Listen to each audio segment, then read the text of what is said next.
যে উনি পদত্যাগ করেছেন। তো উনি যদি পদত্যাগ করে থাকেন আর বাংলাদেশের যদি কোনো রেভলিউশন হয়ে থাকে সেই দিন, তাহলে উনি কি করে বিমানে চড়ে তাও আবার আর্মির বিমানে চড়ে অন্য দেশে ভ্রমণ করতে পারেন?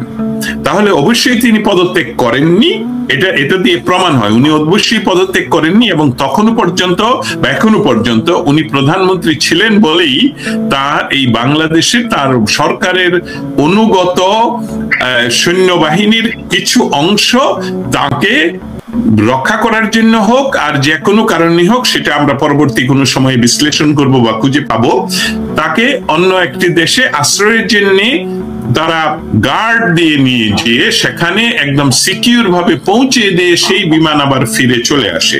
একটা বিষয় এখানে এটা একদম প্রতীয়মান। তার অর্থ হলো যে এই এই এই এই সশস্ত্র বাহিনী বলেন, এই বিমান বাহিনী বলেন বা আমাদের সেনাবাহিনী বলেন, তারা সেদিন বাংলাদেশের প্রধানমন্ত্রীকে সসম্মানে অন্য একটি দেশে প্রধানমন্ত্রী হিসাবে পৌঁছে দিয়ে আসে।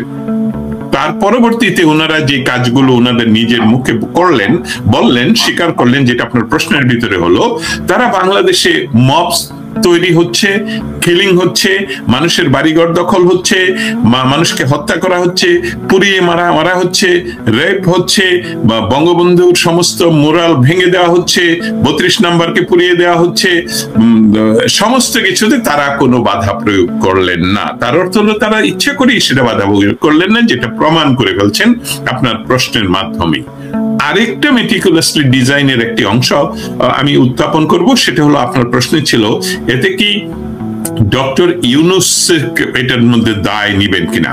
আমি এটার উত্তর দিতে আরেকটু উদাহরণ দিলে খুব বাস্তবতা হবে। যখন ডক্টর ইউনূস 5ই অগাস্টের পর ও ইচ্ছা করে প্যারিসে অবস্থান করছিলেন এবং উনি এসে ক্ষমতা নিচ্ছিলেন না, একটা ভ্যাকুয়াম তৈরি হলো যে বাংলাদেশে আসলে ক্ষমতা কে চালাচ্ছে। উনি শপথ নেওয়ার বা ক্ষমতায় নেওয়ার আগ পর্যন্ত এই 3 দিন কিন্তু বাংলাদেশের একদম 400 থানা গুড়িয়ে পুড়িয়ে দেওয়া হলো। এই 3 দিনে বাংলাদেশে প্রায় 3000-এর উপরে পুলিশ বাহিনীকে গুড়িয়ে পুড়িয়ে মেরে হত্যা করে বহু কিছু করা হলো। এবং বাংলাদেশে ইসলামী জঙ্গি গোষ্ঠী ঢাকা ইউনিভার্সিটি সহ সকল জায়গায় এমনকি ইসলামী শাসন কায়েমের জন্য তারা মিছিল করলো, স্লোগান দিল, প্ল্যাকার্ড দেখালো।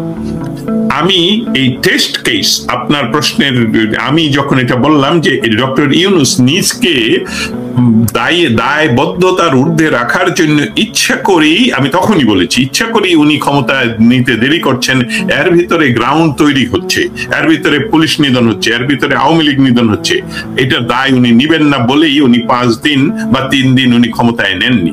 আমি একটা উদাহরণ দিচ্ছি। আমি স্টেট ডিপার্টমেন্টে ঢাকা ইউনিভার্সিটিতে খিলাফত আন্দোলনের দাবিতে মিছিল হচ্ছে একটা ছবি তুলে ধরি গত মাসে। এই ছবিটা যখন প্রকাশিত হয় তখন বাংলাদেশের এই জামাতি সকলে, বাংলাদেশের এই উপদেষ্টাদের যে ডাকাতগুলো সকলে, এমনকি তাদের পেইড ওয়াশিংটন ডিসিতে যে বিদেশিরা কাজ করে, তারা এক্সে আমার এই প্লে কার্ড নিয়ে দেয়, বারবার প্রচার করতে শুরু করলো যে এটা কিন্তু এখনকার নয়, এটা 5ই অগাস্টের, এটা ঢাকা ইউনিভার্সিটিতে 5ই অগাস্টের, এটার সাথে যুক্ত নয়। আমি হেসে দিয়ে লিখলাম, আই এম সাকসেসফুল।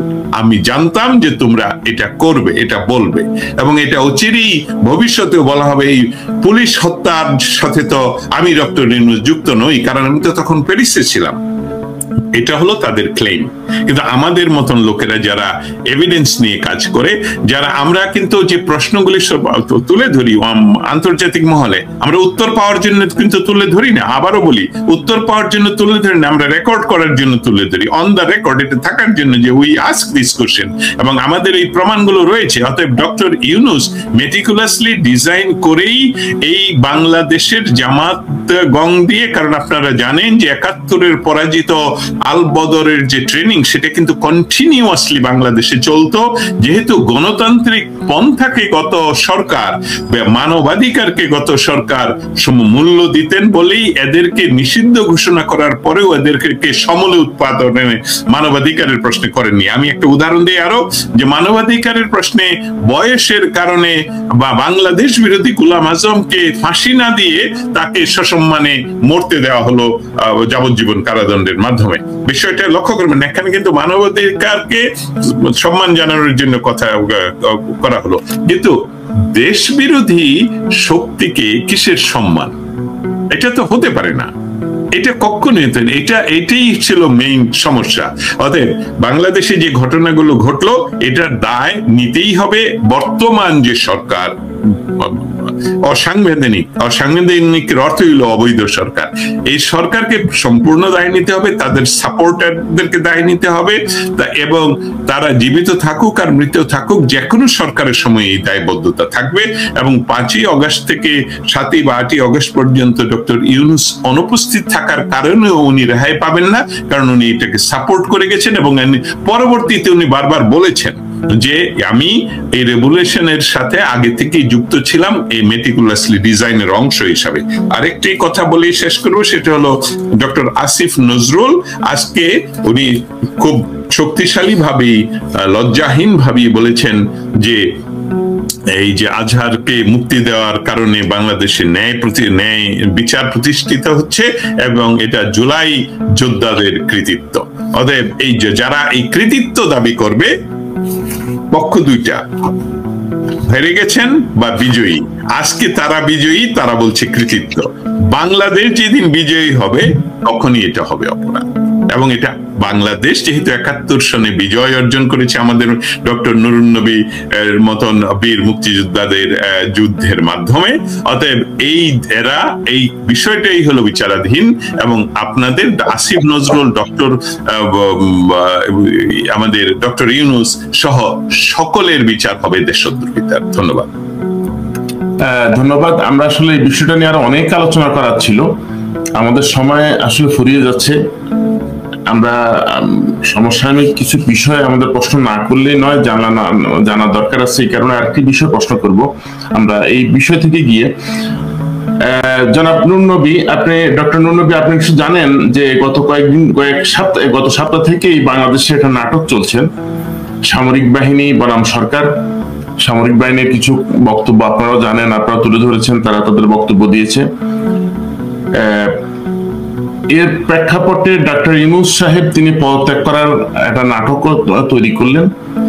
মজার বিষয় হচ্ছে সবাই এক বাক্যে বলছে যে উনি নাটক করছেন, পদত্যাগ করবেন, এটা কেউ বিশ্বাস করেনি। ঠিক গত পরশু সম্ভবত একজন, তাদের নাম হচ্ছে, সংগঠনের নাম জাতীয় ঐক্য সংগতি পরিষদ নামে একটি সংগঠন, সেখানে একটা জাতীয় প্রেস ক্লাবে তারা একটা সেমিনার করে। সেখানে ডক্টর ইউনূসকে রাষ্ট্রপতি, বিএনপির ভারপ্রাপ্ত চেয়ারম্যান তারেক রহমানকে প্রধানমন্ত্রী এবং ডক্টর বদিউল আলম মজুমদারকে উপরাষ্ট্রপতি, বিএনপির তা তো বললাম চেয়ারম্যানকে তারেক রহমানকে প্রধানমন্ত্রী, জামায়াতের আমির ডক্টর শফিকুর রহমানকে উপপ্রধানমন্ত্রী, এদের নাম প্রস্তাব করে জাতীয় সরকারের রূপরেখা করছেন এবং প্রচার করছেন। এবং এদেরকে নেতৃত্বে 5 বছর দেশ থাকার জন্য তারা করছেন, তারা এই বিষয়টা তুলে আনছেন। তো এই যে পদত্যাগ নাটকের আসলে পরিণতিটা কোন দিকে যাচ্ছে আপনি মনে করেন? এই প্রশ্নের জবাব দেওয়ার আগে আমি আগের প্রশ্নের সংক্ষেপে আমার মতামত প্রকাশ করছি। সেটা হলো 5 আগস্টের আগে বাংলাদেশটা কেমন ছিল? উন্নয়নের রোল মডেল হিসাবে স্বীকৃতি পেয়েছিল, আইনের শাসন ছিল, মানুষ সুখে শান্তিতে বাস করত। আর এই গত 9 মাসে বাংলাদেশের কি অবস্থা? বাংলাদেশের কোনো আইন শৃঙ্খলা নেই, মব কিলিং হচ্ছে, হাজার হাজার মানুষ মরেছে, সম্পদ নষ্ট হয়েছে। এই অপরাধের দায় আপনি প্রশ্ন করেছেন কে নিবে? জাহাঙ্গীর সাহেব খুব সুন্দরভাবে ব্যাখ্যা করেছেন, ডক্টর ইউনূস কোনোভাবে এই দায় এড়াতে পারবে না। আমি তার সাথে শুধু অ্যাড করতে চাই, বাংলাদেশ সেনাবাহিনী এবং সেনা প্রধানও তাদের দায়িত্ব এড়াতে পারবে না, কারণ তারা একটা ইনস্টিটিউশন, শক্তিশালী, যারা দেশের সার্বভৌমত্ব, আইন শৃঙ্খলা রক্ষার দায়িত্ব তাদের। তারপরে তাদের যখন মাঠে নামানো হলো, তাদের ম্যাজিস্ট্রেট পাওয়ার ছিল, তারা সেগুলো ব্যবহার করে এই জানমাল রক্ষার কাজ করে না। বাংলাদেশকে এই অবস্থা থেকে তারা রক্ষা করতে পারত, কিন্তু সেটা করে না। কাজেই প্রথম দায়বদ্ধতা হলো ইউনূস এবং ষড়যন্ত্রকারীদের, দ্বিতীয় সেনাবাহিনী এবং সেনা প্রধানের, তৃতীয় হলো যারা জামাত, শিবির, এমনকি বিএনপি যে গ্রাউন্ড লেভেলের বা কি বলে নিম্নের পর্যায়ের যে নেতা কর্মী যারা লুটতরাজ করছে, আগুন লাগাচ্ছে, জিনিস দখল, তারাও। কাজে এই সবারই একদিন এই আইনের শাসনের সামনে, আইনের বিচারের সামনে তাদেরকে আসতে হবে। আমি এখন আপনার প্রশ্ন নিয়ে আলোচনা করতে চাই, সেটা হলো আমরা তো জানি এই সরকার ষড়যন্ত্রের ফসল এবং তারা প্রতিদিনই ষড়যন্ত্র করে যাচ্ছে। এবং নাটক তো শুধু এইটা নয়, মানে ক্ষমতায় আসার আগে থেকে তারা নাটক করতেছে। সেই ষড়যন্ত্র বললো বৈষম্য বিরোধী আন্দোলন আসলে এক দফার আন্দোলন। তারপর যে ফলস নেগেটিভ তৈরি করা হলো যে হাজার হাজার মানুষ পুলিশ গুলি করে মারছে, দেখা গেল যারা মারা গিয়েছে তারা এখন সামনে চলে আসতেছে। এমনকি সেই সাইদের যে ঘটনাটা, তারও যে হত্যার যে কাহিনী প্রচার করা হয়েছে সেটা নিয়ে প্রশ্নবদ্ধ হচ্ছে। তো তারপরে আরেকটা জিনিস লক্ষ্য করেন যে ইউনূস একজন বিদেশি নাগরিক। কালকে এক চ্যানেলে শুনলাম যে সে নাকি 5টা বিদেশি রাষ্ট্রের নাগরিক, আর তার সাথে যে অ্যাডমিনিস্ট্রেশনে তার উপদেষ্টা, প্রধান সহকারী, তারা হলো 18টা দেশের নাগরিক। তো এই যে বাংলাদেশটাকে কন্ট্রোল করছে, ষড়যন্ত্রটা বাস্তবায়িত করছে বিদেশি নাগরিকরা। সেনাবাহিনী একটা এত বড় প্রতিষ্ঠান, তার বস হয়েছে ডক্টর খলিল রহমান, সে হলো একজন আমেরিকান নাগরিক এবং তার বিরুদ্ধে হত্যা মামলার কেলেঙ্কারির মতো ঘটনা রয়ে গেছে এবং আমেরিকা দেশে ছদ্মনামে ছিল রজার রহমান নামে। তো এই সমস্ত ঘটনা সবই তো নাটকের অংশ। কাজে ইউনূস যখন দেখলো যে তার ক্ষমতা নড়বড়, তার যে নিয়োগদাতা সেই তথাকথিত ছাত্র আন্দোলনের নেতা, যাদেরকে আমি বলি সন্ত্রাসী, যারা কোটি কোটি টাকার বিনিময়ে তারা এই আন্দোলন করেছিল, যখন তাদের ভিতরে বিভক্তি, তারা একটা দল করলো, কোটি কোটি টাকা খরচ করে কয়েক হাজার লোক হলো, 1 মাস পরে আরেকটা অনুষ্ঠান করলো নববর্ষ উদযাপন, সেখানে 150 জন সাংবাদিক, ক্যামেরাম্যান ছিল, আর ওদের উপস্থিত ছিল কয়েক হাজার লোক। তো এইখান থেকে প্রমাণ হয় যে তার এই নিয়োগদাতাদের সমর্থন কমে গেছে। তারপরে সে যে চায়নাকে নিয়ে ষড়যন্ত্র করতে চেয়েছিল, ভারতের সাথে হাত মেলানোর চেষ্টা করেছিল, কোনোটাই যখন কাজ হয় না, তখন সে এই নাটকটাও মন্তস্থ করলো যে সে পদত্যাগ করবে। তার ব্যক্তিগত ইতিহাসটা কি? গ্রামীণ ব্যাংকের এমডি হিসাবে চাকরি করেছে, 60 বছর বয়সে তার রিটায়ার করার কথা। 11 বছর এডিশনাল 11 বছর সে এমডি হিসাবে কাজ করেছে, ক্ষমতা থেকে সরবে না। বাংলাদেশ ব্যাংক তাকে সরানো হলো, মামলা করলো, তাই সেইটার বিরুদ্ধে, সেখানে তিনি হেরে গেলেন। তারপরে গ্রামীণ ব্যাংকের এখনো সে চেয়ারম্যান রয়ে গেছে। তারপরে 50-60টা সে সংগঠন করেছে গ্রামীণ ব্যাংক রিলেটেড, সবগুলারই চেয়ারম্যান উনি। তো এখান থেকে প্রমাণ হয় যে উনি ক্ষমতা ছাড়ার লোক নয়, অতীতে ছাড়ে নাই। এখন এত বড় একটা ক্ষমতা, আওয়ামী লীগের বিরুদ্ধে, শেখ হাসিনার বিরুদ্ধে প্রতিশোধ নেওয়ার সুযোগ পেয়েছে, সে কি ক্ষমতা ছাড়বে? কোনো ক্রমেই না। এই নাটকটা করেছিল, এখন সে মনে হচ্ছে স্টেবল হয়েছে, আবার যখন দেখবে যে তার ক্ষমতা নড়বড়, আর একটা নাটক করবে। অর্থাৎ এই লোকটা হলো ক্ষমতা লোভী, দুর্নীতিবাজ, হিউম্যান রাইটসে বিশ্বাস করে না। আর এই ক্ষমতায় এসে সে গ্রামীণ ব্যাংকের 660 কোটি টাকার ট্যাক্স মাফ করে নিয়েছে যে মামলা হয়েছিল তার বিরুদ্ধে। গ্রামীণ ব্যাংকের নেক্সট 5 ইয়ার্সে ট্যাক্স দিতে হবে না।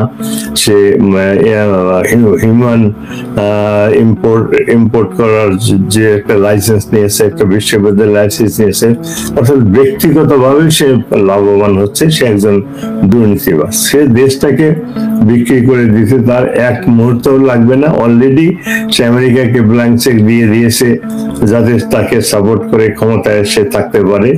ভবিষ্যতে যখন দেখবে এটাও ব্যর্থ হবে, তখন আর একটা ষড়যন্ত্র করবে, আর একটা নাটক করবে। কাজেই এই লোকের ট্র্যাক রেকর্ড হলো ক্ষমতার লোভে ব্যক্তির সাথে নাটক করা, এবং সেটা সে করেই যাবে। তাকে ঘাড় ধাক্কা দিয়ে, গলা ধাক্কা দিয়ে ক্ষমতা থেকে না সরালে সে কোনো ক্রমেই ক্ষমতা থেকে সরবে না। জি, ধন্যবাদ।